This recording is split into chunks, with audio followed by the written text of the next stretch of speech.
ඔබ මේ දිනවල පාන්දර නැගෙනහිර අහස නිරීක්ෂණය කළාද? සිටිජේට ඉහළින් සෙනසුරු ඉතා දීප්තිමත්ව පෙනේවි. බුධ ග්‍රහයා උදා වී ඇතත් එය හඳුනාගත නොහැක්කේ ඉතා කුඩාවට පෙනෙන නිසයි. ඔබ කන්‍යා රාශිය හඳුනනවා නම් මේ තරු රටාවේ දීප්තිමත්ම ස්පයිකා තරුවද මේ දිනවල උදෑසන පෙරදිග අහසේ දකින්නට පුළුවන්. මේ ගෙවී යන්නේ නොවැම්බර් මාසයේ අවසාන සතිය. මුලින් සඳහන් කළ ආකාශ වස්තු අතරට වෙනදා නොදකින අමුත්තෙක් ඇවිත්. මේ කවරෙක්ද? මේ හැඳින්වෙන්නේ අයිසන් නමින්.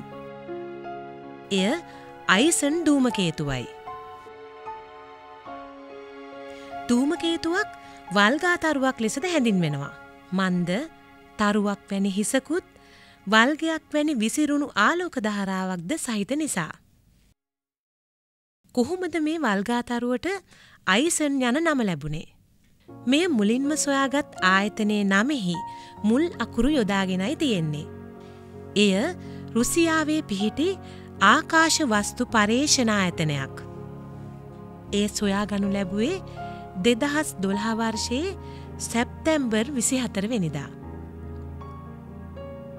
එවිට එය ප්‍රබල දුරේක්ෂයකට පමණක් පෙනුණු ශුද්‍ර වස්තුවක් වුණා.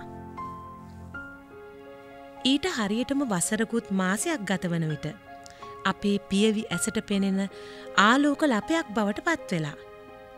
මේ දුරේක්ෂයකින් එය දුටු ආකාරයයි. ධූමකේතු අපේ සෞරග්‍රහ මණ්ඩලයේම දුරින් පිහිටි සමාජිකයින්.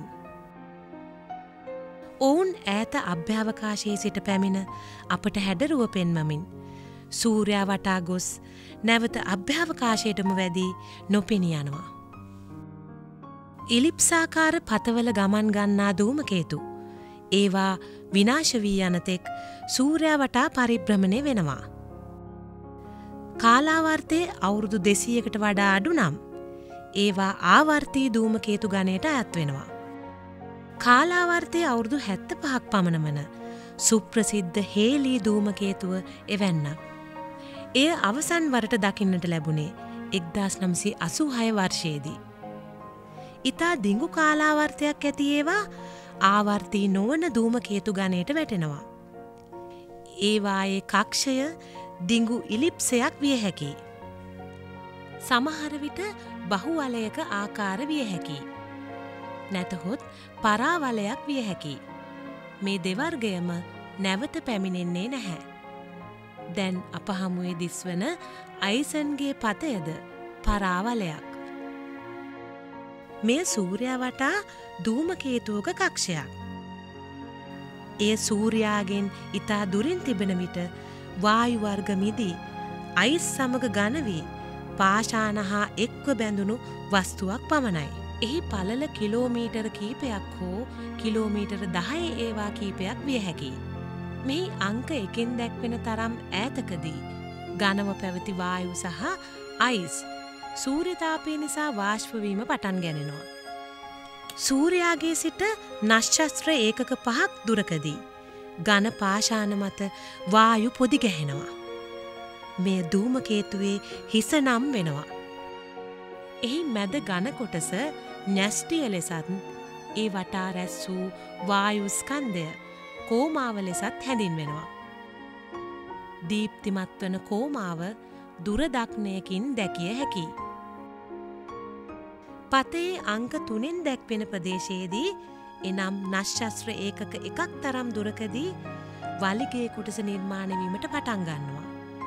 නක්ෂත්‍ර ඒකකයක් කියන්නේ සූර්යාගේ සිට පෘථුවියට ඇති දුරට සමාන දුරක්. මෙහිදී වල්ගා දෙකක් ඇති වෙනවා. වල්ගා ඇති වෙන්නේ සූර්යාගෙන් ප්‍රතිවිරුද්ධ දිශාවටයි. සූර්යාලෝකයේ මගින් ඇති කරන තෙරපුම මගින් දූවිලි අංශු ඉවතට තල්ලු කෙරෙනවා. අංක 5 මගින් එය දැක්වෙනවා. අංක 4න් දැක්වෙන තරම් විශාල අංශු ඈතට යන්නේ නැහැ. ඈතට විහිදී යන දූවිලි ප්‍රවාහය මගින් මදක් වක් වූ දිග වල්ගයක් ඇති වෙනවා. ඒ දූවිලි වලිගයයි. සූර්යාලෝකයේ මගින් ප්‍රබල තෙරපුමක් ඇති නොකරන නිසාත් ධූමකේතුවේ වේගය නිසාත් තමයි වල්ගේ වක්‍ර වෙන්නේ.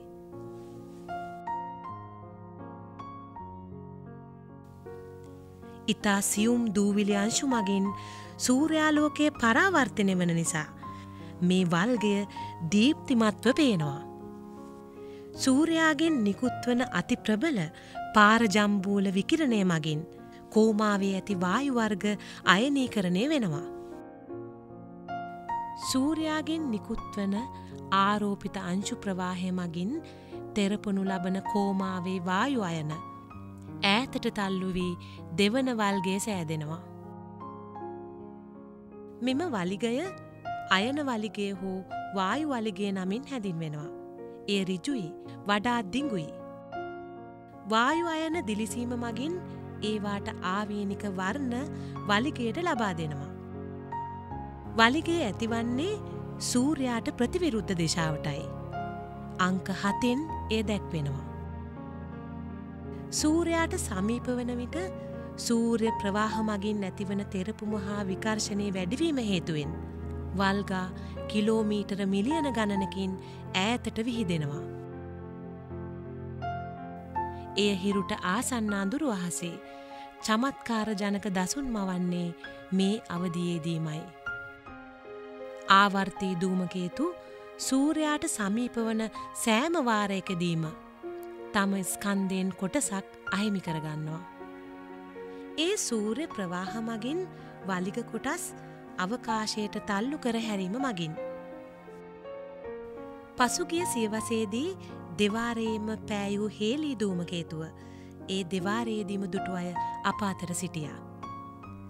ඔවුන් කියා සිටියේ 1910ේදී එය අහසේ බොහෝ දිගකට පැතිරී දැකුම් කළු සිතුවම් මැව්වත් 1986ේදී පියවි ඇසට පෙනුණු නොපෙනුණු තරම් කුඩා එකක් වූ බවයි.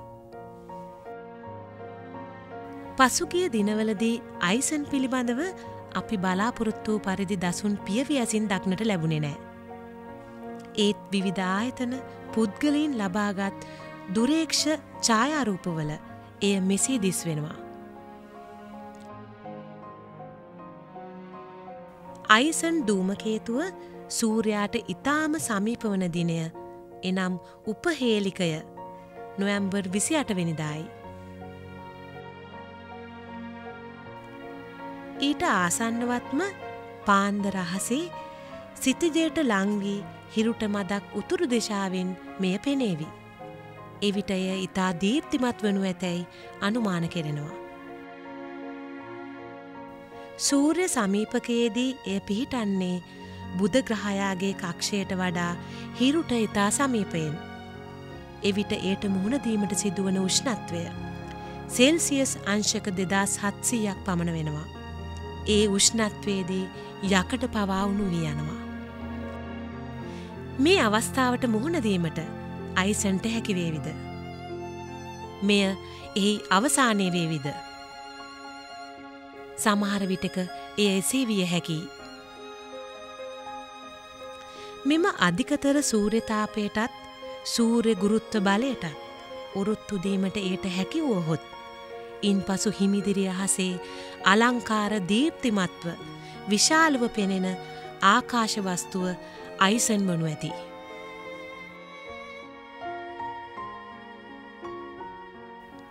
එසේ වුවහොත් දෙසැම්බර් මාසයේ සමහර දිනක පාන්දර නැගෙනහිර අහසේත් තවත් දිනවල සවස බටහිර අහසේත් මෙය දීප්තිමත් වල්ගාතරුවක් වන බවට විශ්වාස කෙරෙනවා. එය දෙසැම්බර් අගභාගයේදී උතුරු අහසේ බොහෝ වේලාවක් දර්ශනය වේවි යයි අපේක්ෂා කෙරෙනවා. ධූමකේතුවල හැසිරීම ගුප්තාකාරයි. මේවා අප පූර්ව කථනයක් කරන අයුරින්ම හැසිරේවී යයි බලාපොරොත්තු තබා ගැනීමට තරම් වූ ආකාශ වස්තු නොවෙයි.